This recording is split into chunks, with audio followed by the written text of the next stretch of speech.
yang perlu diperhatikan dari 5 masalah ya, yang perlu diperhatikan dalam adab khatmil Quran. Masalah yang pertama yaitu waktunya. Kemudian yang kedua disunahkan puasa di hari Pahataman. Dan yang ketiga yaitu yustahabbu huduru majlisi khatmil Quran istihbaban muta'akkidan. Disunahkan dengan sangat menghadiri majelis khatmil Quran.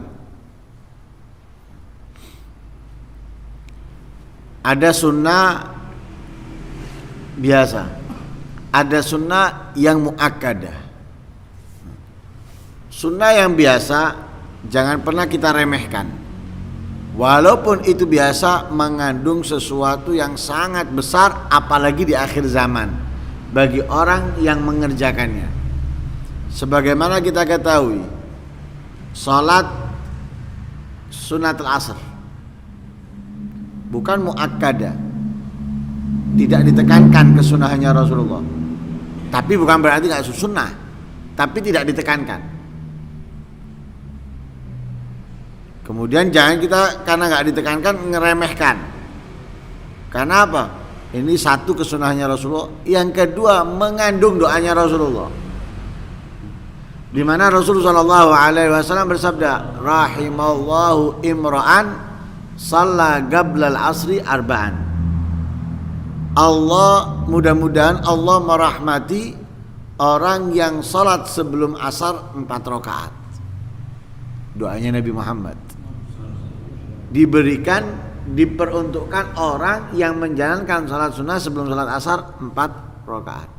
Padahal ghairu muakkadah, bukan termasuk rawatib yang muakkadah. Karena itu kesunahan secara keseluruhan, walaupun yang ghairu muakkadah, yang tidak ditekankan oleh Rasul Shallallahu Alaihi Wasallam, jangan kita pernah remehkan, apalagi di akhir zaman. Karena di akhir zaman itu semakin banyak orang yang tidak mengenal, tidak mengerti atau meninggalkan kesunahan Nabi. Sehingga pahala keutamaan bagi orang yang menjalankannya sangat besar. Hadisnya yang sering kita dengar, man ahya sunnati inda fasadi ummati kana lahu ajru syahid. Wa fi riwayah kana lahu ajru mi'a syahid. Barang siapa yang menghidupkan sunnahku, sunnahnya Rasulullah, di saat fasad ummati, kerusakan umatku, menghidupkan sunnahnya Rasulullah di saat umatnya Rasulullah sudah banyak yang rusak. Nah, bisa kita lihat dalam kehidupan kita sekarang. Nah, kerusakan umatnya Nabi Muhammad luar biasa. Nah, tapi orang-orang yang menghidupkan sunnahnya Nabi Muhammad di saat seperti ini, katanya Nabi Muhammad, maka ia akan mendapatkan pahala orang yang mati syahid. Nah, orang yang mati syahid itu dosa antara dia dengan Allah sebesar dan sebanyak apapun diampuni. Dosa antara dia dengan Allah. Dan orang yang mati syahid itu akan selalu bahagia dan senang walaupun ia berada di alam barzakhnya. Wala tashabanna alladziina qutilu fi sabilillahi amwatan bal ahya'un 'inda rabbihim yurzakun farihin. Katanya Allah, farihin. Jangan pernah kalian menyangka, mengira bahwa mereka yang terbunuh di jalan Allah dan mereka melakukan itu karena Allah mati. Jangan pernah kalian menyangka mati. Bal ahya, akan tetapi mereka hidup. Bahkan yurzakun, bal ahya inda rabbihim yurzakun. Selain mereka dianggap hidup oleh Allah, yurzakun, terus rizki diberikan oleh Allah kepada mereka. Kemudian farihina bima indahum, bahagia mereka, senang mereka, duduk manis, tapi apapun yang kita inginkan datang untuk kita, apapun yang kita inginkan ada di hadapan kita, senang. Itu orang yang mati syahid. Lah pahala yang diberikan Allah kepada orang yang mati syahid yang butuh berperang di jalan Allah melawan orang-orang kafir, ini akan diberikan kepada orang yang menghidupkan sunnahnya Rasulullah di saat orang-orang meninggalkannya, di saat orang-orang menghindarinya, di saat orang-orang tidak mengenalinya. Kalau orang satu orang mati syahid aja sudah memberikan kebahagiaan kepada kita, apalagi 100, karena ada dalam riwayat Allah akan memberikan pahala 100 orang yang mati syahid kepada dia. Nah, apalagi kesunahan yang ditekankan. Nah, berarti itu memiliki nilai plus. Kesunahan yang ditekankan memiliki nilai lebih daripada yang sekedar disunahkan oleh Rasul Shallallahu Alaihi Wasallam. Termasuk kesunahan yang sangat ditekankan oleh Rasulullah apa? Menghadiri majlis khatmil Quran.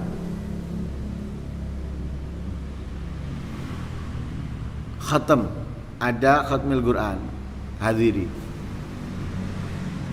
Bukan hataman ya, seperti yang ada pada umumnya hataman, moco mulai isuk, bukan itu yang dihadiri. Hatamane, hatamannya, ninggalno hataman untuk ninggalno taklim, di ono hataman, taklim ditinggalkan. Lah ini orang kurang berpikir. Nah, tak waraedan lho ndak ya. Kurang berpikir. Tidak menilai mana yang lebih penting, mana yang lebih harus, mana yang lebih wajib untuk dikerjakannya. Kok meninggalkan yang lebih penting, yang lebih harus? Berarti kan orang yang kurang berpikir itu. Orang yang kurang berpikir. Tapi kalau dia berpikir, dia akan udah engko ae mari ngaji. Ini untuk mengetahui bagaimana saya harusnya hidup. Ini untuk mengetahui kewajiban saya dalam pengabdian kepada Allah. Nah, itu harus didahulukan. Kalau Al-Quran kita membaca kapanpun bisa.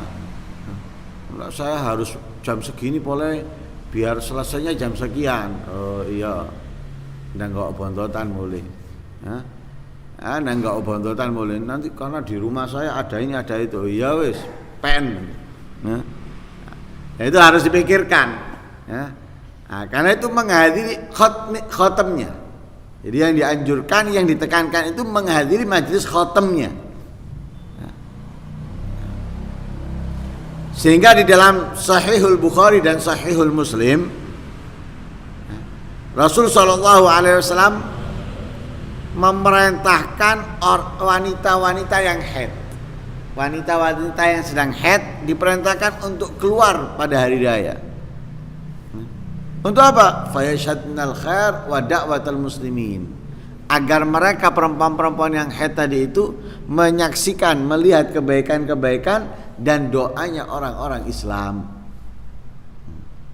Karena di hari raya bukan seperti di kita ya. Hari raya di kita ini lalai, lupa. Ibaratnya itu kita merasa terpenjara 1 bulan, hari raya langsung diumbar, langsung rasan-rasan. Pas Ramadan menjaga mulisannya di siang hari supaya nggak kerasan-rasan dan lain sebagainya. Ramadan riyo wis tak kuat ngonci nih, dibuka gemboke. Wisuk mari sembayang lungguh ambek wong lho iku. Ini nak poso wanu langsung rasan-rasan. Ndak. Nah, dulu yang ada itu ketika hari raya mereka melakukan kebaikan-kebaikan. Ya, kebaikan-kebaikan. Karena itu adatnya para habaib khususnya di hari raya itu duduk mereka itu di satu tempat ngumpul, kemudian di situ membaca qasidah-qasidah. Terkadang membaca kalam salaf. Setelah itu berpindah ke rumah yang lain, baca qasidah, kemudian berdoa, itu yang semestinya. Dan di sini alhamdulillah, tapi kurang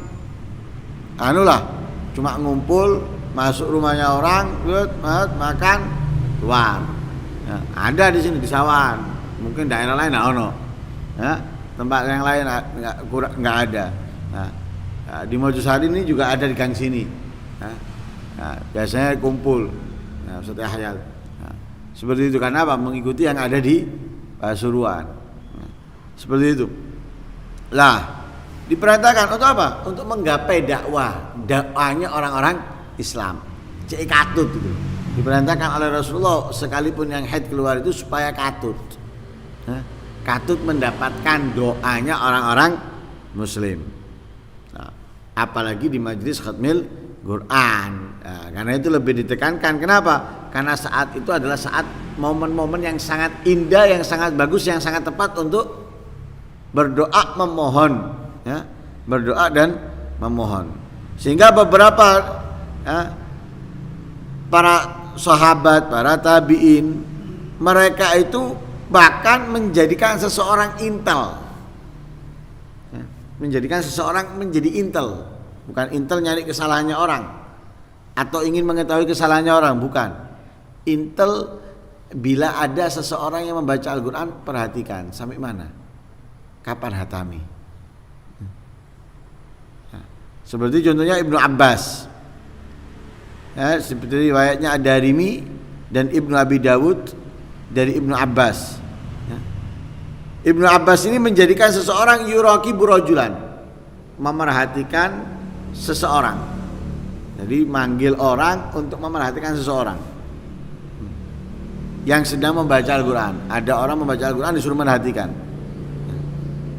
Kalau sudah mau hatam, diperintahkan untuk ngabari Ibnu Abbas. Mau hatam, Ibnu Abbas fayashhadu dzalik, hadir. Jadi mau nyuruh orang cuma tahu, coba itu lihat baca Quran sampai mana.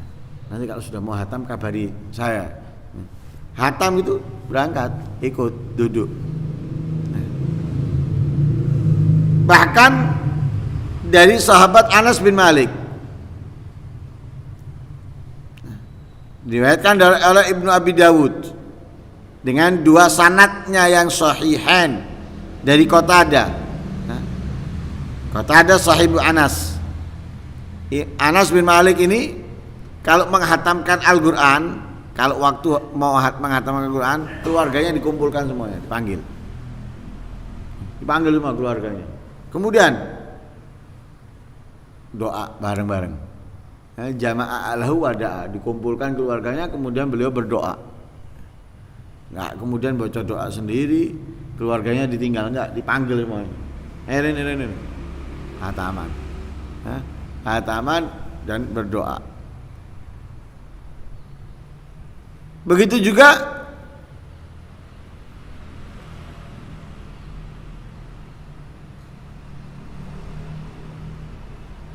oleh Mujahid dan Abdah Ibnu Abi Lubabah.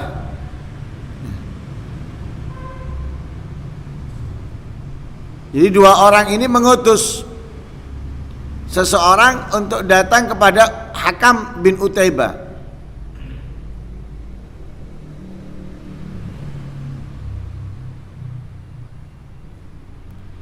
Kenapa? Li'anna aradna nakhtimal Qur'an wa du'a yustajabu inda khatmil Qur'an. Jadi mengutus seseorang, dua orang ini Mujahid dan Abdah mengutus seseorang datang kepada Hakam bin Utaibah untuk mengetahui sudah hatam atau belum. Enggak, untuk menyampaikan bahwa kami akan hataman Quran, akan telah melaksanakan hataman Quran. Dan doa diijabai saat khatmil Quran. Jadi manggil gitu, dipanggil. Sengaja dipanggil, bukan enggak dipanggil, sengaja dipanggil, diundang. Ya. Jadi kita mau menghatamkan Quran. Di sini kita mau menghatamkan Quran. Ya. Kenapa? Doa saat khatmil Quran diijabai oleh Allah Subhanahu wa taala. Nah, karena itu sangat penting untuk menghatami Al-Quran sampai dengan selesainya doa, sampai dengan selesainya doa.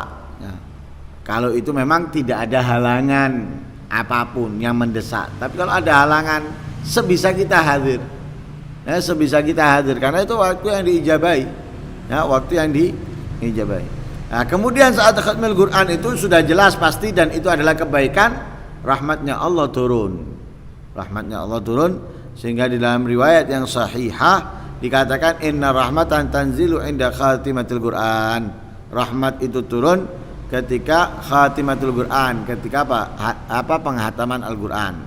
Ya, dalam riwayat yang lain dari Mujahid, kanu yastami'una inda khatmil Quran. Mereka para sahabat atau tabi'in itu ngumpul ketika khatmil Quran. Lalu mereka berkata tanzilu rahmah, rahmat turun, rahmat turun. Mudah-mudahan Allah Subhanahu wa taala memudahkan kita untuk menjalankan setiap kesunahan, dan mudah-mudahan dari setiap kesunahan yang kita jalankan, mudah-mudahan Allah Subhanahu wa taala membukakan pintu rahmah, ampunan, hidayah, sehingga kita dapat menunaikan kewajiban kita melaksanakan kesunahan yang diajarkan oleh Rasul sallallahu alaihi wasallam dengan sempurna sampai akhir hayat kita. Amin Allahumma amin. Wa sallallahu alaihi wasallam Muhammadin nabiyil ummi. Alhamdulillahi rabbil alamin.